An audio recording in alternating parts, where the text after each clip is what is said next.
श्रीमद् भगवत गीता के 11वें अध्याय का महात्म्य। श्री महादेव जी कहते हैं, प्रिय, गीता के वर्णन से संबंध रखने वाली कथा एवं विश्व रूप अध्याय के पावन महात्म्य को श्रवण करो। विशाल नेत्रों वाली पार्वती, इस अध्याय के महात्म्य का पूरा वर्णन नहीं किया जा सकता। इसके संबंध में सहस्रों कथाएं हैं, उनमें से एक यहाँ कही जाती है।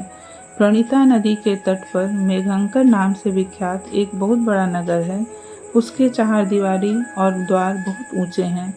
वहाँ बड़ी बड़ी विश्रामशालाएं हैं, जिनमें सोने के खंभे शोभा दे रहे हैं। उस नगर में श्रीमान, सुखी, शांत, सदाचारी तथा जितेंद्रिय मनुष्यों का निवास है।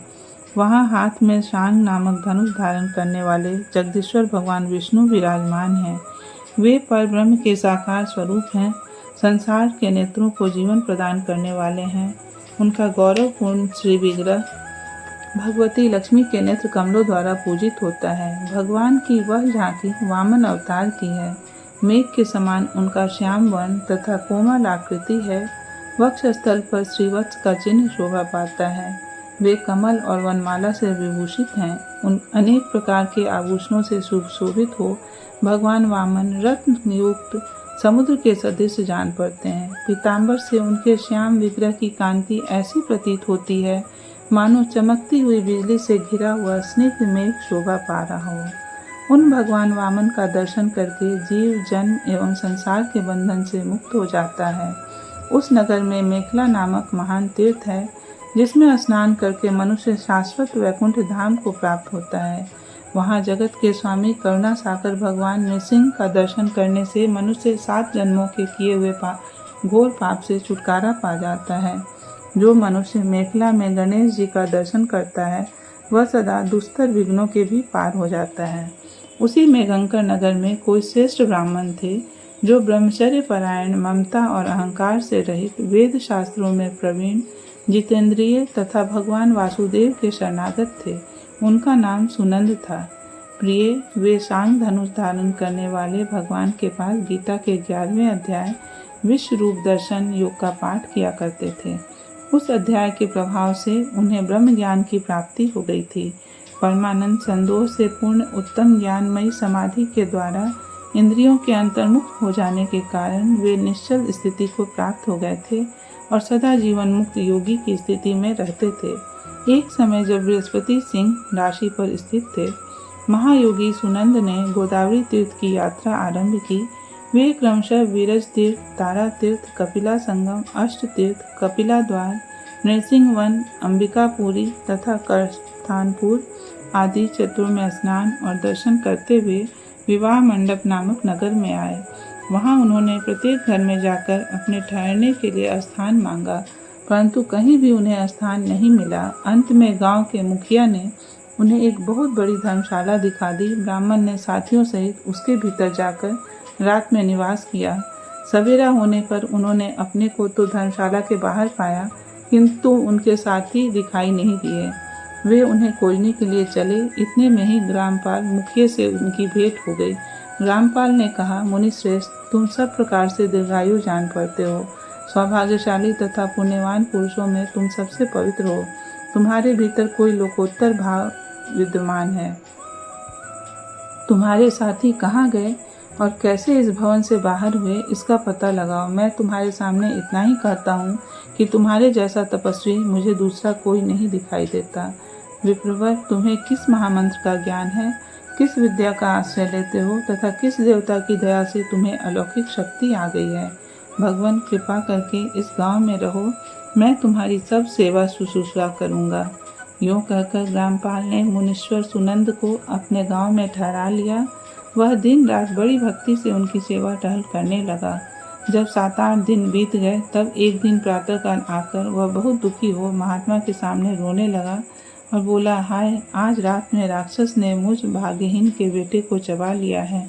मेरा पुत्र बड़ा ही गुणवान और भक्तिमान था।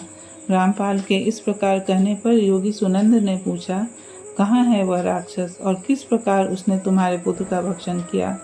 ग्रामपाल बोला, ब्राह्मण, इस नगर में एक बड़ा भयंकर नरभक्षी राक्षस रहता है। वह प्रतिदिन आकर इस नगर के मनुष्यों को खा लिया करता था। तब एक दिन समस्त नगरवासियों ने मिलकर उससे प्रार्थना की, राक्षस, तुम हम सब लोगों की रक्षा करो, हम तुम्हारे लिए भोजन की व्यवस्था किए देते हैं। यहाँ बाहर के जो पथिक रात में आकर नींद लेने लगे उनको खा जाना। इस प्रकार नागरिक मनुष्यों ने गांव के मुझ मुखिया द्वारा इस धर्मशाला में भेजे हुए पथिकों को ही राक्षस का आहार निश्चित किया।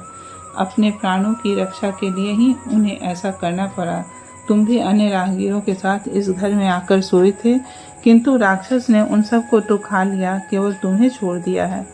द्विजोत्तम, तुम में ऐसा क्या प्रभाव है, इस बात को तुम ही जानते हो। इस समय मेरे पुत्र का एक मित्र आया था, किंतु मैं उसे पहचान न सका। वह मेरे पुत्र को बहुत ही प्रिय था, किंतु अन्य राहगीरों के साथ उसे भी मैंने उसी धर्मशाला में भेज दिया।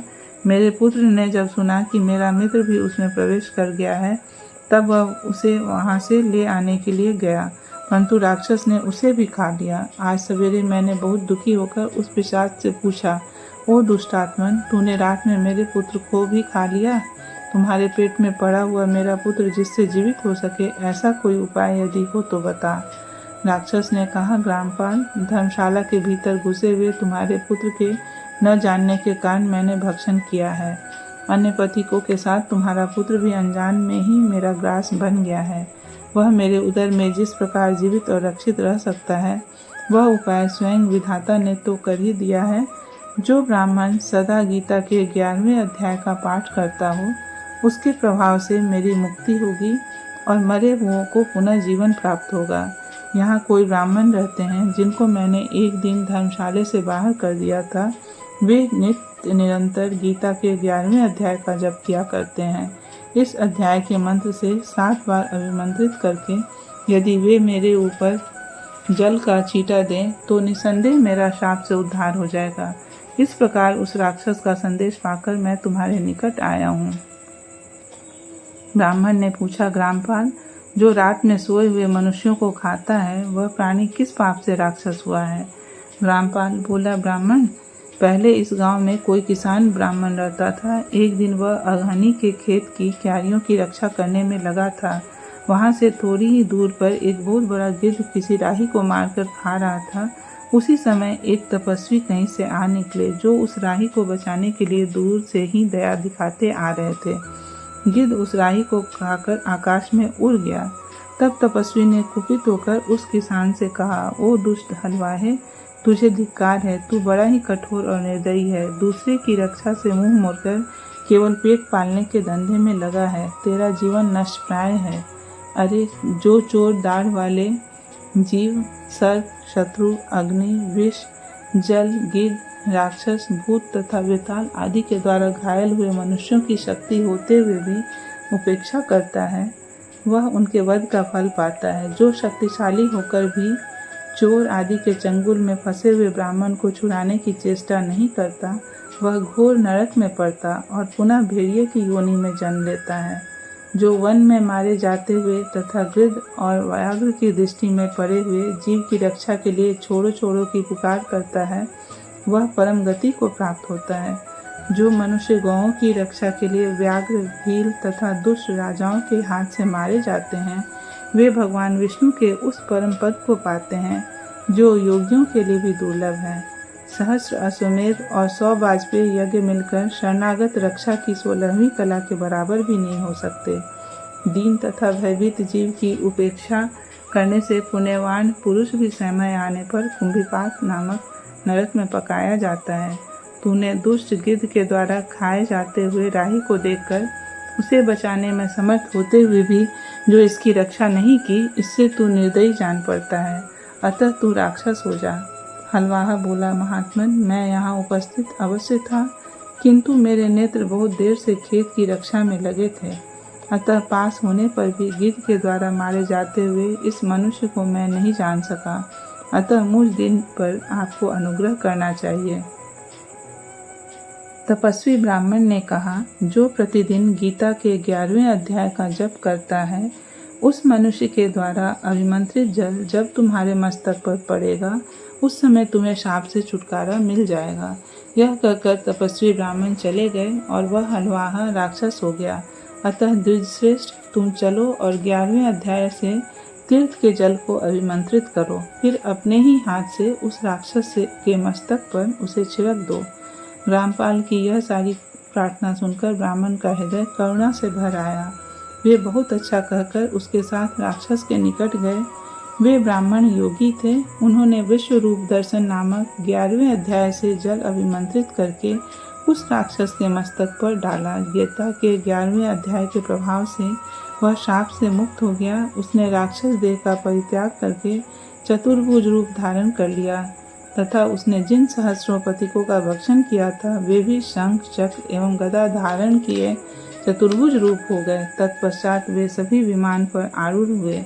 इतने में ही ग्रामपाल ने राक्षस से कहा, निशाचर, मेरा पुत्र कौन है, उसे दिखाओ। उसके यूं कहने पर दिव्य बुद्धि वाले राक्षस ने कहा, ये जो तमाल के समान श्याम, 4 भुजाधारी माणिक्यमय मुकुट से सुशोभित तथा दिव्य मणियों के बने हुए कुंडलों से अलंकृत हैं, हाथ पहनने के कारण जिनके कंधे मनोहर प्रतीत होते हैं, जो सोने के भुजबंदों से विभूषित कमल के समान नेत्र वाले, स्निग्ध रूप तथा हाथ में कमल लिए हुए हैं और दिव्य विमान पर बैठकर देवत्व को प्राप्त हो चुके हैं, इन्हीं को अपना पुत्र समझो।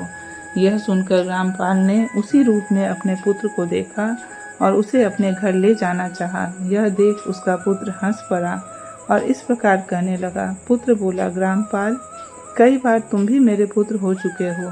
पहले मैं तुम्हारा पुत्र था, किंतु अब देवता हो गया हूँ। इन ब्राह्मण देवता के प्रसाद से वैकुंठ धाम को जाऊंगा। देखो, यह निशाचर भी चतुर्भुज रूप को प्राप्त हो गया। 11वें अध्याय के महात्म से यह सब लोगों के साथ श्री विष्णु धाम को जा रहा है।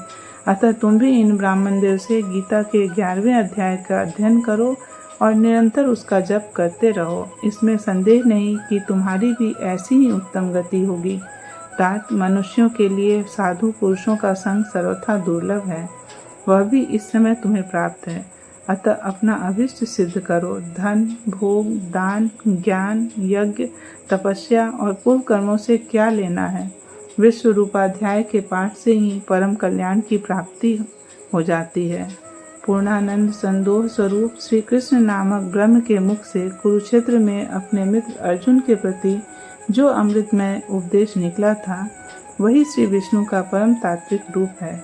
तुम उसी का चिंतन करो, वह मोक्ष के लिए प्रसिद्ध रसायन है। संसार भय से डरे हुए मनुष्यों की आदि व्याधि का विनाशक तथा अनेक जन्म के दुखों का नाश करने वाला है। मैं उसके सिवा दूसरे किसी साधन को ऐसा नहीं देखता, अतः उसी का अभ्यास करो। श्री महादेव जी कहते हैं, यूँ कहकर वह सबके साथ श्री विष्णु के परम धाम को चला गया। तब ग्रामपाल ने ब्राह्मण के मुख से उस अध्याय को पढ़ा। फिर वे दोनों ही उसके महात्म से विष्णु धाम को चले गए। पार्वती, इस प्रकार तुम्हें 11वें अध्याय की महात्म कथा सुनाई है। इसके श्रवण मात्र से महान पातकों का नाश हो जाता है।